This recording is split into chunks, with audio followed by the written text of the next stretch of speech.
Thank you, Honorable Speaker. I rise to oppose the proposal to review the division of revenue to reduce the amount of money that this House allocated to county governments from the 400 billion shillings that we passed to 380 billion. Honorable Speaker, I was listening to my brother Khalwale praising his governor for paying pending bills of 771 million shillings. I was wondering if he had not seen that report, but he has mentioned it, that Kakamega County spent 521 million Kenya shillings on buying tea and mandazi for Fernandez Baraza and his friends. Honorable Speaker, these are the governors who create justification for why government proposes such bills. This bad behavior that Senator Khalwale is referring is not widespread across the country. There are county governments that are really doing their best to serve and deliver to their people. But it is governors like Khalwale's governor, Governor Fernandez Baraza, spending 500 million shillings on tea and mandazi. These are the people who make it very difficult for us to push further resources to go to the counties. Honorable Chair, I also had another governor who is, I would call him my mother's governor, the governor for Bungoma. He went after the senator for Bungoma, insulting this entire Senate, Honorable Speaker, that we have no role in making sure that governors or county governments get the money that they deserve. Yet it is us here today who have to stand up and defend devolution and say not a shilling less from the 400 billion shillings that we passed here in this House. Where is Governor for Bungoma now? Where is he now? Does he not depend on the Senator for Bungoma to be able to make these arguments? So some of these governors make our lives very difficult, but it's not all of them. Many of them, I remember when this matter was before the committee, I have never seen such a high attendance of governors before this House. I think all of them were here because it was a question discussing the revenue that is going to counties. They make it very difficult for this Senate to make these arguments. We make these arguments, Honorable Speaker, not because we like our governors, but because we swore to defend devolution. Because I understand that the money that I pass in this House does not go to Sakaja as an individual.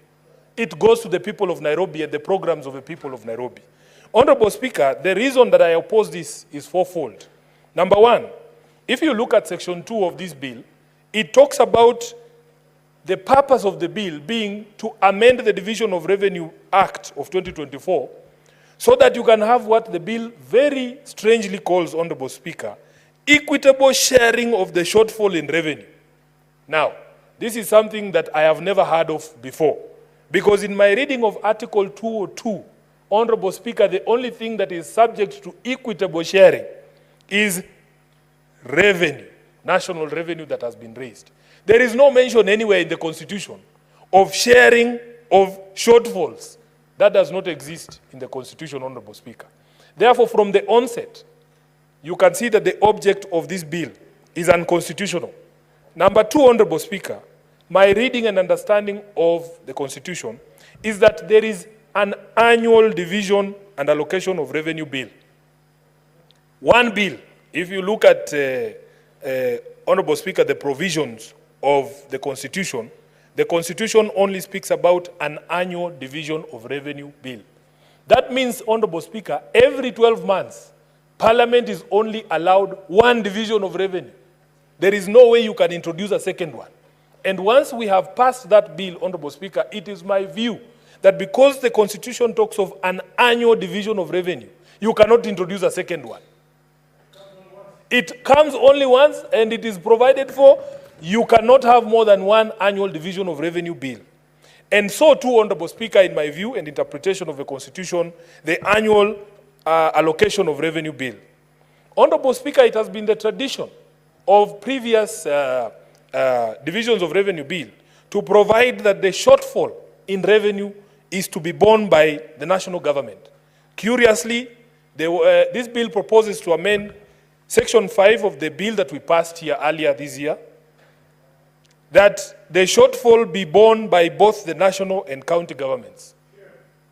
Honorable Speaker, it even goes further to say that the shortfall to be borne by the national government cannot exceed 15%. Which is why, Mr. Speaker, I want to come to the third reason why I strongly oppose this bill. It is that limitation of the ceiling to which the national government can bear the shortfall that has resulted in this bill proposing an even less amount to the amount that we passed in this House for the last financial year, Honorable Speaker. What we want to agree, and this is a debate we have had here with my colleagues in the Senate, is that whatever happens any financial year, we as a Senate cannot pass a division of revenue bill that reduces the amount of money that is going to be allocated to the counties if compared to what we had passed in the previous financial year. Honorable Speaker, you know it is on record that last year, even after the Commission on Revenue Allocation had proposed that we in this Senate give counties 415 billion shillings. Honorable Speaker, we only gave 385 billion shillings for the last financial year. This bill proposes a figure of 380 billion shillings, which is 5 billion shillings less than the amount that was sent to the counties last year. Honorable Speaker, as the Democrats in the US are now saying, we are not going back. We must push this journey of devolution forward. We cannot go back to 380 because to do so, next year we will be told, these counties now we will give them 370 at some point, Honorable Speaker, because the enemies of devolution continue to gather. At some point, Honorable Halwale, if we are not careful, we will be told it's 300, then 250, then 200, then we'll be told all these functions now will be transferred back to the national government. As people sworn to defend devolution, Honorable Speaker, it is my view that as the pocket of devolution shrinks, even so the role of this Senate and the role of senators. If we expand the pocket of devolution, we as senators get a greater mandate because we are overseeing or oversighting greater resources.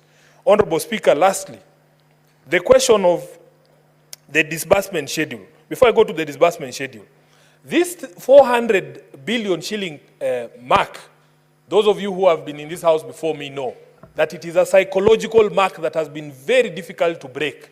That since the advent of devolution, it is this fourth Senate that has breached that target of 400 billion shillings.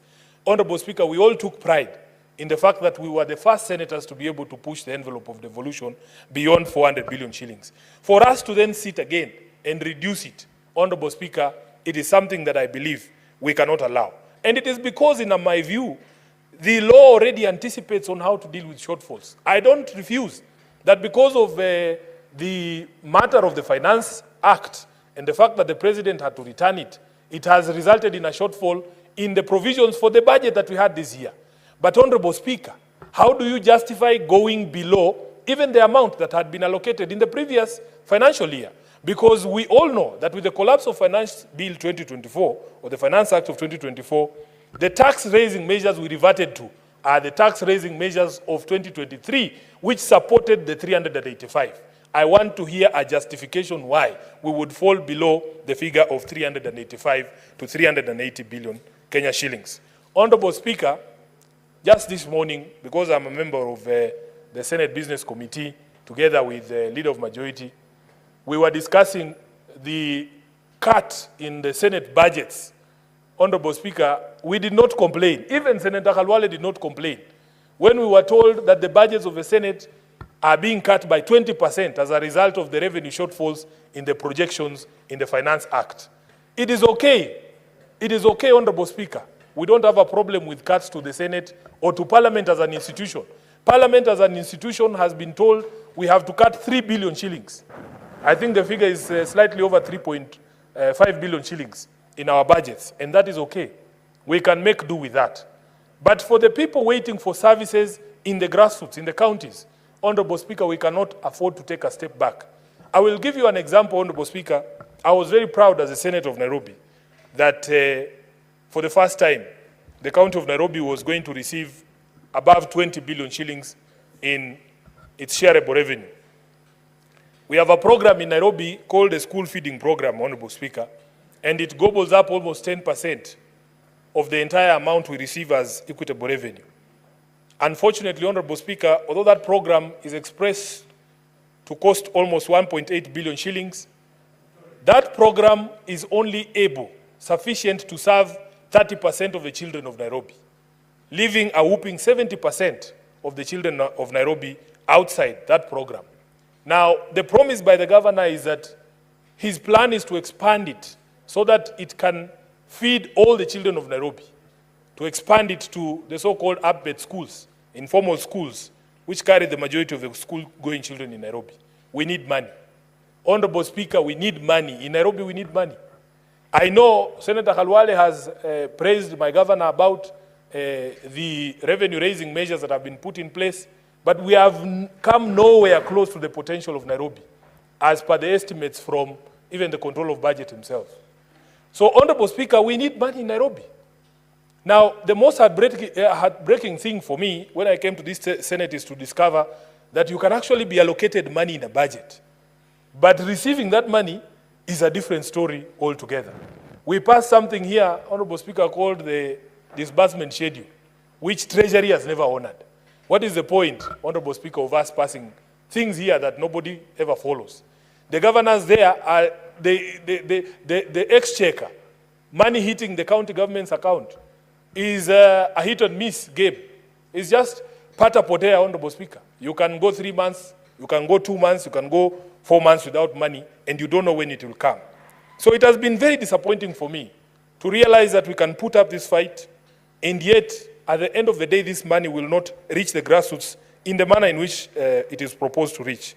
So, Honorable Chair, Honorable Speaker, my view is that as a Senate, we should always try to fight to push the envelope for the basket of devolution. That any attempts to reduce that amount is something that is to be resisted here on the floor of the Senate. And I understand all the discussions that have been had, and Senator Khalwale has spoken about some of them, the bad manners we see from the county governors. I pray that this Senate does not take out the bad manners of governors on the public themselves, the women who sell njugu at Khaega, or Mwami Senator Khalwale. They have never offended you. They have never offended the public purse. So we must find a way of dealing with some of these governors. And I'm really looking forward to these 2 governors appearing before the Senate, the ones I've mentioned here, because they are in the habit of addressing members of the Senate at funerals. And even inciting some MCAs, you hear them insulting senators from morning to evening. But when they come here, Honorable Speaker, you will think they are those mutotomisa we used to see when we were doing pastoral class. So another one came here, even he tried to run away from the committee by saying that he had forgotten his glasses at home, he couldn't see, because he didn't want to read a document that was incriminating. So, Honorable Speaker, the same vigor that we fight for these resources, we must be there as senators to protect those resources when they get to our county governments and ensure that it actually benefits the people of the counties that we represent. So, Honorable Speaker, with those few remarks, I want to say categorically that for me,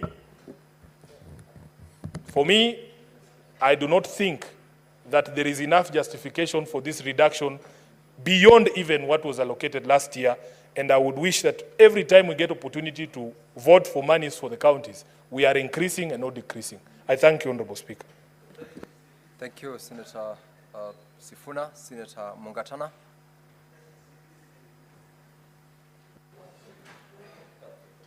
Bwana Spika, napenda kuchukua nafasi hii kukupa asante kwa kunipa nafasi